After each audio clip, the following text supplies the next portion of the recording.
So in this video, we are talking about getting your products into retail as a small business without a distributor, without a sales agency, all that kind of good stuff. It takes time and it takes effort, but it's definitely doable. So stay tuned. Hey there, my name is Danielle. I am a graphic designer, illustrator, and the founder of Zuri Dre.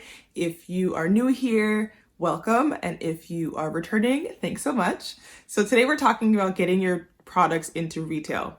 Specifically, of course, I'm talking about my products, of course, and my experience and the ups and downs and the how to get to it and how to do it type of thing. So let's start with what products do you want to be in stores, right?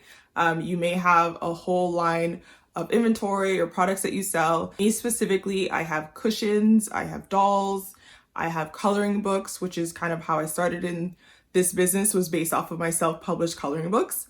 So I also have keychains and t-shirts and stuff like that related to my illustration, not necessarily Zuri Dre, but it's all on the same website. So figuring out what you want to put in a store is the first thing. The next thing would be, what stores do you want to reach out to? Whether they're big or small, if they're a national retailer, a local business, create a list of the stores you want to have your products in. Ideally something that's already selling your products. So, or unless they're associated or similar to your products. For example, if you're an artist, maybe you're selling your prints.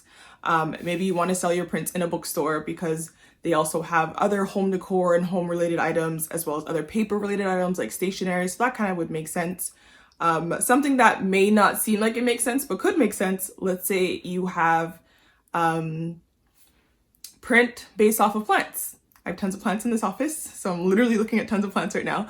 But if you have prints related to plants or flowers or something like that, maybe you'd want to offer that at a plant store or a floral store, florist. So kind of try to narrow down, I'd say your top five stores, just to make it easy, just to give a number. Of course, you can do more than 5, but narrow down your top 5 stores that make the most sense for the products that you want to be in there. Next step, reaching out to those stores.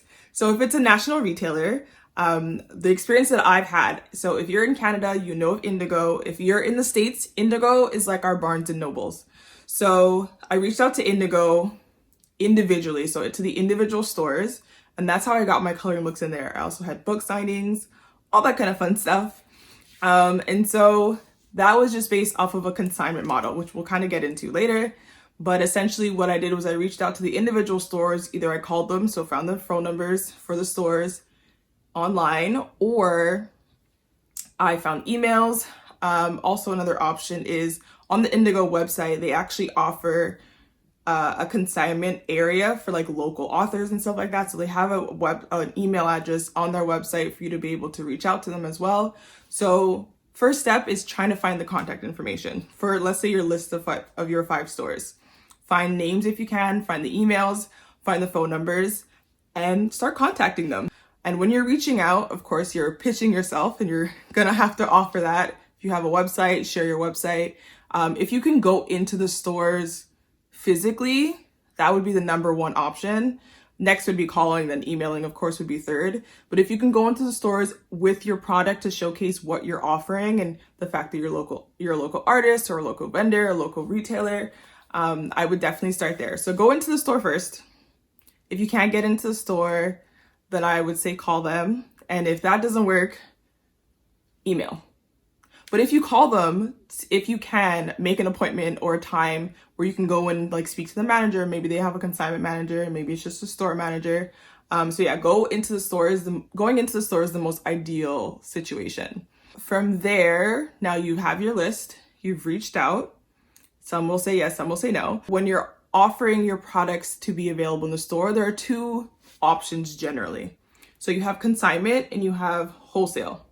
So consignment, generally speaking, from my experience, the idea of consignment is that you're paying the store to have your products there for them to sell.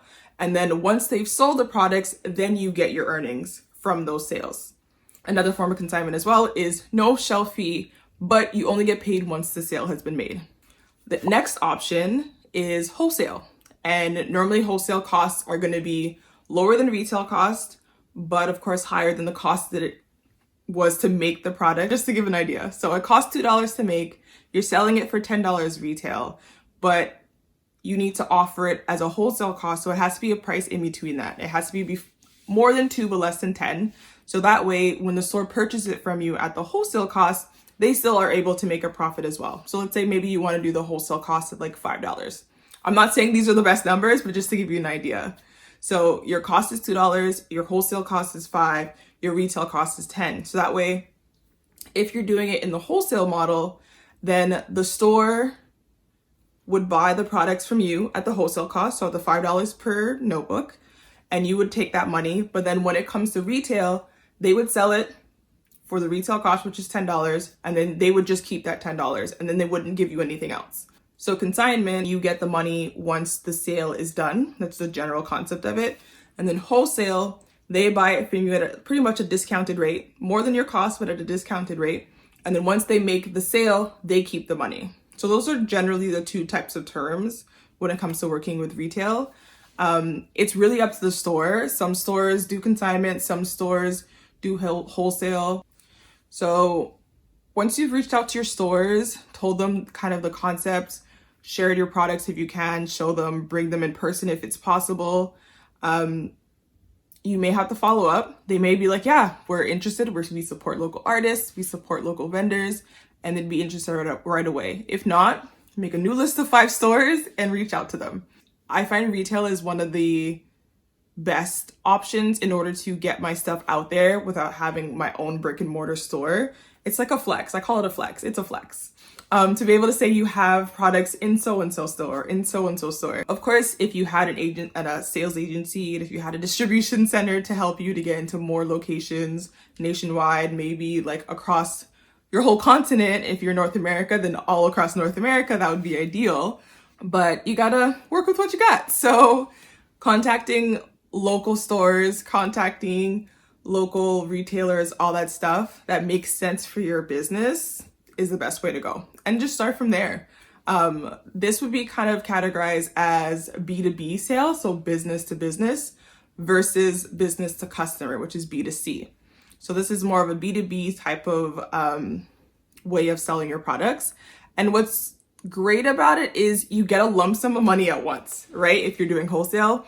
And even if you're doing consignment, whether you do it like every month, they pay you whatever the amount is based off of the sales that you got. Like it's a good chunk of money at once versus like one sale here, one sale there. So of course there's the pros and cons to everything, but I find like there are a lot of pros for consignment or wholesale or just getting your stores in another person's retail space, because you have their audience who get to see you, who may not have heard of you or may not have seen you on social media. You have the people who just like walk by stores and just happen to walk in and just check things out that would not even think to even maybe want your product, but then they see it and they're like, oh my gosh, now that I see this, I want this.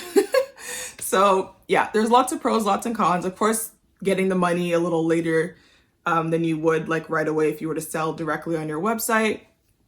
Of course, that is a con, but the idea of getting a huge chunk of money at once is a pro, right? So yeah, that's been my experience with working with retailers, and it's just me. So I've never done the distribution. I've never done a sales agency. Hopefully in the future, that'll be something I can do. But for now, this works. So I actually have my dolls in 3 stores. So one in Toronto, just for context, I'm in Montreal. So one in Toronto called Black Owned Toronto. They're in Scarborough Town Center. Another one is, actually there's 2 here in Montreal. So one is called Chaque Mois. If you saw my previous video, you saw me dropping off some products there. And then another one is called New Love, which you actually have seen throughout this whole video, is me dropping off products to the store. And yeah, 3 stores that are like consistently offering my products. I've had other stores that offered my products as well, online and in person. But some of them never really ordered again, which is okay. It happens. But so far, these 3 stores have been consistently offering my products, which is really exciting. So if you have any questions in relation to offering your products in retail, running a small business, running a plushie business, let me know in the comments below, and I will see you guys later. Bye. Oh my gosh, it's so exciting to see them there. They look so good. Yeah. Oh, that's cute. Oh, that's super cute. I love it. I have the price. I will take it. I'm just You can check thinking the loud.